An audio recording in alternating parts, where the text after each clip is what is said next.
Assalamualaikum warahmatullahi wabarakatuh. Gimana Nana kabarnya pada pertemuan kali ini? Alhamdulillah berjumpa lagi dengan Pak Guru ya. Kita akan belajar akidah akhlak untuk kelas 8 ya.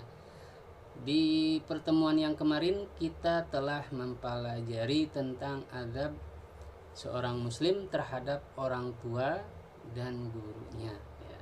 Atau adab seseorang terhadap orang tua dan gurunya ya.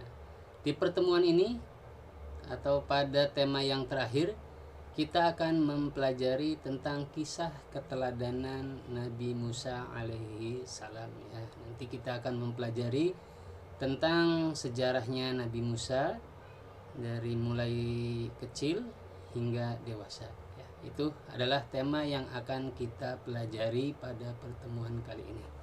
Baiklah anak-anak, Pak Guru yakin kalian telah belajar di rumah ya.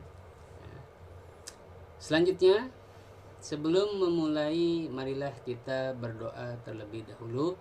Semoga apa yang akan kita pelajari ya, semoga kita bisa dipermudah oleh Allah Subhanahu wa taala, dan ilmu yang akan kita pelajari semoga nanti di kemudian hari bisa bermanfaat, khususnya buat pribadi dan umumnya buat kita semua ya. Amin amin ya rabbal alamin. Baiklah anak-anak, silahkan untuk berdoa terlebih dahulu. Bismillahirrahmanirrahim. Raditu billahi rabba wa bil islami dina wa bim muhammadin nabiyya war rasula. Rabbi zidni ilman warzuqni fahman amin. Baiklah anak-anak, kita telah berdoa. Selanjutnya Pak Guru akan membacakan kompetensi dasar pada pertemuan kali ini ya. Adapun kompetensi dasar yang akan kita pelajari pada pertemuan kali ini yaitu 1.6 menghayati kisah keteladanan Nabi Musa alaihi salam. Selanjutnya 2.6 menunjukkan sikap teguh, pendirian dan peduli sebagai implementasi kisah keteladanan Nabi Musa alaihi salam. Selanjutnya 3.6 menganalisis kisah keteladanan Nabi Musa alaihissalam. Yang terakhir 4.6 mengomunikasikan hasil analisis sifat keteladanan Nabi Musa alaihissalam. Nah anak-anak, itulah adalah kompetensi dasar yang akan kita pelajari pada pertemuan ini ya, dari bab yang terakhir yaitu keteladanan Nabi Musa alaihissalam. Nah, tujuan pembelajaran pada kali ini yaitu menjelaskan kisah keteladanan Nabi Musa alaihi salam. Yang kedua, mengidentifikasi contoh akhlak karimah Nabi Musa alaihi salam. Yang ketiga, mengidentifikasi hikmah dari kisah keteladanan Nabi Musa alaihi salam. Nah, ini adalah tujuan pembelajaran yang akan kita pelajari ya di bab terakhir. Nah, baiklah anak-anak. Ya, ini adalah peta konsep ya untuk memudahkan kita dalam belajar ya. Kita harus menggunakan konsep. Yaitu dari materi kisah Nabi Musa alaihissalam. Yang pertama itu nanti kita pelajari adalah sejarah Nabi Musa alaihissalam. Ya, kita akan mempelajari tentang sejarah Nabi Musa alaihissalam. Selanjutnya contoh perilaku akhlakul karimah Nabi Musa alaihi salam. Selanjutnya perjalanan Nabi Musa alaihi salam dalam berdakwah ya. Nanti kita akan mempelajari tentang perjalanan Nabi Musa alaihi salam dalam berdakwah ya. Selanjutnya meneladani kisah-kisah Nabi Musa alaihi salam. Nah, yang terakhir nanti kita akan latihan atau evaluasi ya anak-anak. Baik, silahkan amati gambar berikut ya. Sebelum kita mempelajari lebih jauh, ya itu ada dua gambar ya. Gambar yang pertama ada gambar seorang ibu yang meletakkan atau membuang bayinya ya ke dalam sungai. Nah, yang kedua ada gambar tentang bukit ya, dan ada kerumunan orang ya. Pak Guru yakin kalian paham tentang gambar ini ya. Dari gambar pertama itu adalah gambar Nabi Musa ketika kecil ya.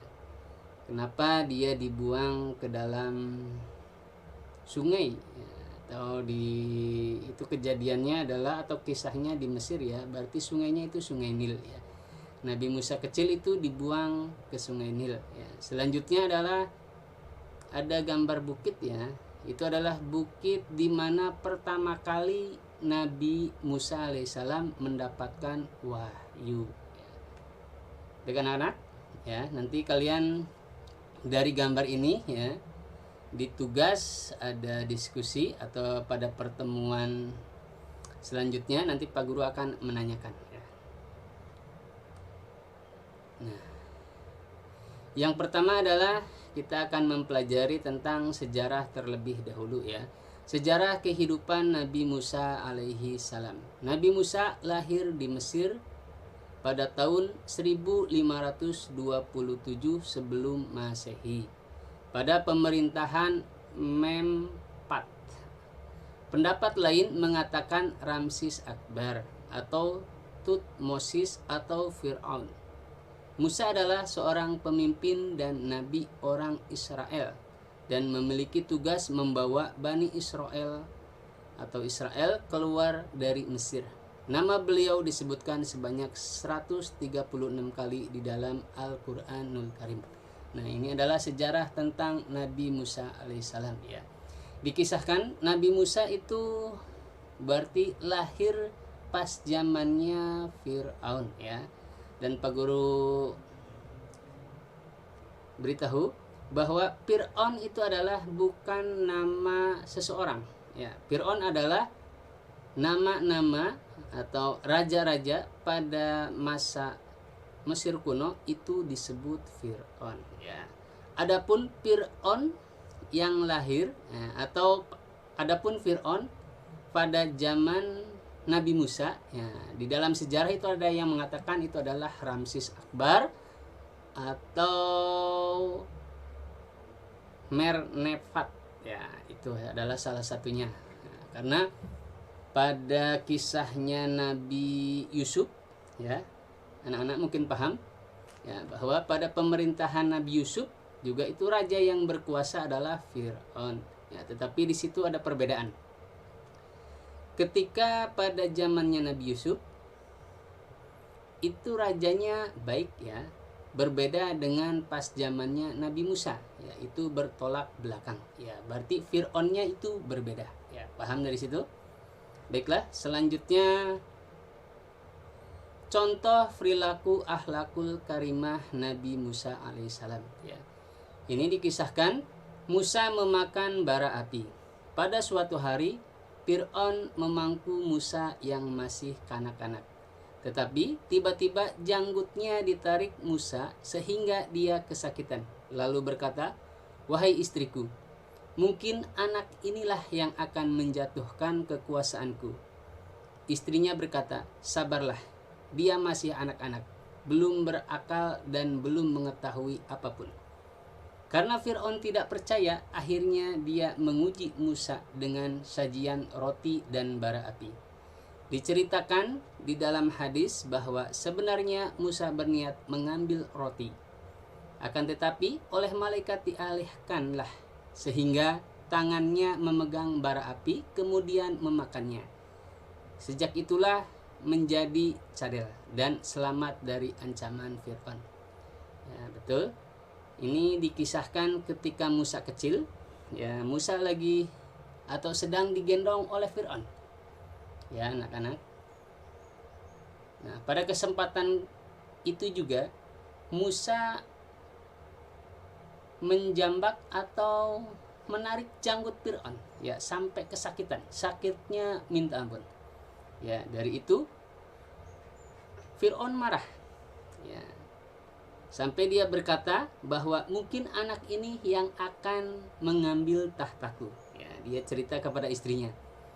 Setelah itu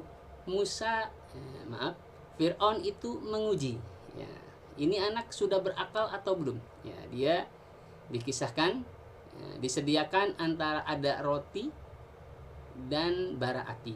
Ya, tetapi niatnya Musa kecil itu dia ingin mengambil roti. Tetapi di dalam hadis dikatakan bahwa malaikat itu memalingkannya dan dia mengambil bara api dan ditelannya. Nah, maka dari kejadian itu Musa kecil sampai besar atau sampai dewasa, Musa itu adalah cadil. Nah, itu adalah sejarahnya. Selanjutnya, ujian Nabi Musa hingga menikah. Bermula saat Musa sedang melihat-lihat di sekitar kota Memphis, ya, itu adalah kota di Mesir kuno. Namanya Memphis. Itu diambil dari nama berhala atau nama patung yang disembah pada zaman dulu. Ia melihat dua laki-laki yang sedang berkelahi, masing-masing dari kalangan Bani Israel bernama Samiri dan bangsa Mesir bernama Fatun. Seketika ia ingin mendamaikan, mereka akan tetap ditepis oleh Fatun. Spontan Musa langsung memukul kepala Fatun. Hanya satu pukulan Fatun pun tewas. Sebab tindakannya itu, Musa kemudian meminta ampun kepada Allah Subhanahu wa taala sebagaimana disebutkan dalam Quran surat Al-Qasas ayat 16. Ya. Ini dikisahkan Nabi Musa sedang berjalan-jalan, ya. Tiba-tiba dia menemukan ada orang yang lagi berantem. Ya. Satu dari Bani Israel dan satunya lagi adalah pengikut Fir'aun, ya. Di dalam kisah yang lain itu diceritakan bahwa pengikut Fir'aun itu adalah seorang Kipti. Ya, di Mesir itu ada, masih sampai sekarang itu ada namanya Kristen Koptik, ya. Ya, kalau di dalam bahasa Arab itu namanya Kipti, ya. Berarti ada Bani Israel dan orang Koptik atau Kipti itu lagi berantem. Habis itu Nabi Musa ingin melerai, ya. Setelah melerai, orang Kipti itu dia menangkis, ya, tanpa sengaja Nabi Musa itu memukul wajahnya dan langsung terjatuh dan langsung meninggal. Nah, itu adalah kejadian ketika Musa masih muda, ya. Selanjutnya, ya, dari kejadian tadi setelah memukul itu Musa langsung pergi, ya. Dia saking ketakutan dengan Fir'aun, ya, karena dicari, ya. Sampai Fir'aun itu mengetahui bahwa ada seseorang yang meninggal dipukul disebabkan oleh Nabi Musa, ya. Terus Nabi Musa itu pergi ke tempatnya Nabi Syu'aib, ya. Selanjutnya, setelah Nabi Musa ke tempatnya Nabi Syu'aib, dan di sana Nabi Musa juga menikahi putrinya, ya, selama 10 tahun. Dan setelah 10 tahun Nabi Musa ingin pulang kembali ke Mesir. Dikisahkan, ya, pada Musa pulang ke Mesir, Musa meminta izin kepada Nabi Syu'aib untuk pulang ke Mesir. Dalam perjalanan itu, sesampainya di Bukit Sinai, Musa melihat api. Dia berpikir bahwa api itu bisa digunakannya untuk obor guna menerangi perjalanan. Sejenak, Musa meninggalkan istrinya untuk mendapatkan api tersebut. Sesampainya di puncak, Musa melihat api itu menyala di batang pohon, tetapi tidak membakar pohon itu. Musa pun bingung. Lantas terdengarlah suara wahyu Allah Subhanahu wa taala, ya, di dalam Al-Qur'an. Wahai Musa, sesungguhnya aku Allah, yaitu Tuhan semesta alam. Ya, di dalam Al-Qur'an itu dikisahkan di surat Al-Qasas ayat 30. Dan lemparkan tongkatmu. Apabila tongkat itu menjadi ular, Musa melihatnya dengan bergerak seperti seekor ular. Dia mundur tanpa menoleh. Wahai Musa, datanglah kepadaku, janganlah kamu takut, sesungguhnya kamu termasuk orang-orang yang aman. Ya, itu adalah kisah dari perjalanan Nabi Musa ya. Setelah dia ada niat untuk pulang lagi ke Mesir ya, di dalam perjalanan itu tepatnya ada yang mengkisahkan itu di Bukit Sinai ya. Dia melihat pohon ya, pohon itu bercahaya. Setelah didekatin ternyata pohon itu terbakar, tetapi tidak membakar rantingnya. Dan itu adalah wahyu Allah ya. Disitulah turun wahyu Allah kepada Musa ya. Salah satunya adalah mukjizatnya, yaitu tongkatnya Nabi Musa yang bisa menjadi ular ya. Selanjutnya, Fir'aun marah ketika mendengar Musa pulang dengan membawa ajaran baru. Merasa martabatnya jatuh, ia akhirnya menantang Musa untuk membuktikan bahwa ia atau Musa benar-benar utusan Allah. Fir'aun mengutus para penyihir untuk bertanding melawan Musa. Para penyihir melemparkan tali mereka dan berubah menjadi ular. Ya. Musa pun melemparkan tongkatnya dan berubah menjadi ular besar. Kemudian memakan seluruh ular milik penyihir tadi.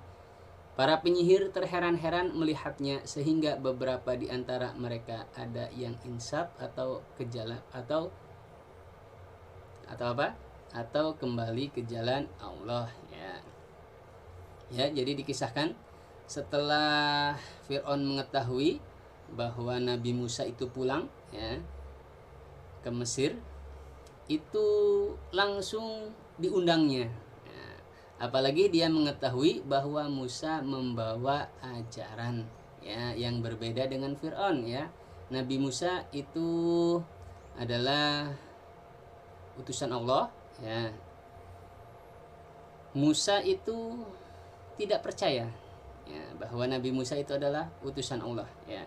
Makanya Musa diundang ke istana Fir'aun, dan Musa sendiri dan Fir'aun sendiri itu mengundang ahli sihir ya. Di situ niatnya mungkin untuk mempermalukan Musa ya, tetapi pada kenyataannya terbalik ya. Apa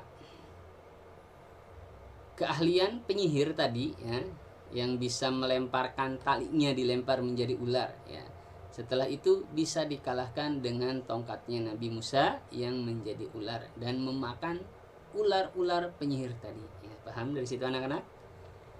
Baiklah, selanjutnya ya. Mendengar hal itu, Fir'aun marah dan menghukum mereka. Musa dan pengikutnya tak terkecuali istri Fir'aun sendiri yang dibunuh dengan cara keji. Nabi Musa bersama pengikutnya terpaksa melarikan diri hingga sampai di Laut Merah. Namun, Fir'aun dan tentaranya masih mengejar mereka dari belakang. Seketika Musa memukul tongkatnya ke Laut Merah dan terbelahlah Laut Merah tersebut atas kehendak Allah Subhanahu wa Ta'ala.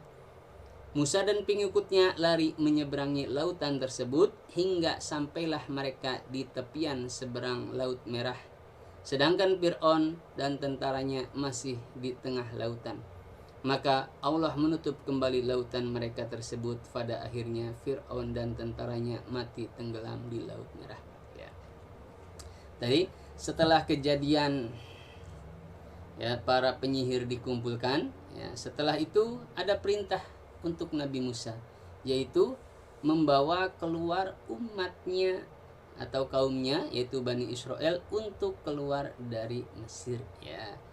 Setelah mengetahui bahwa Musa dalam perjalanan untuk keluar Mesir dengan kaumnya ya, Nabi Musa pun Fir'aun langsung marah dan murka ya. Yang pertama kali dibunuh adalah istrinya Fir'aun sendiri ya, yaitu Aisyah ya.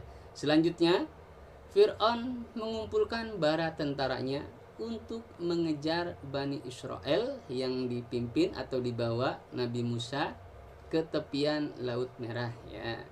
Karena di dalam sejarah bahwa Bani Israel itu akan dijanjikan tanah Kan'an ya, yaitu apa? Kalau sekarang mungkin di daerah Palestina ya. Di dalam sejarah dikatakan Nabi Musa itu sudah sampai ke tepian Laut Merah ya. Seketika itu dia langsung berdoa kepada Allah ya. Gimana caranya bisa menyeberangi Laut Merah itu ya. Dan itu adalah kejadian yang luar biasa. Dengan izin Allah, Nabi Musa memukulkan tongkatnya ke dalam laut ya, dan laut itu langsung terbelah ya. Ketika menyeberangi ya, Nabi Musa dan pengikutnya Bani Israel itu menyeberangi Laut Merah. Dia keluar dari Mesir ya. Dalam pelariannya itu ya, pasukan Fir'aun itu mengejarnya ya. Setelah Nabi Musa dan kaumnya telah melewati dan sampai atau keluar dari laut itu ya, di tengah perjalanan atau di tengah-tengah laut yang masih terbuka ya, dengan izin Allah Nabi Musa menutup kembali laut itu ya, dan menenggelamkan semua pasukan Fir'aun termasuk Fir'aunnya sendiri. Nah, itu adalah kisahnya. Selanjutnya Nabi Musa bermunajat di Bukit Sina ya.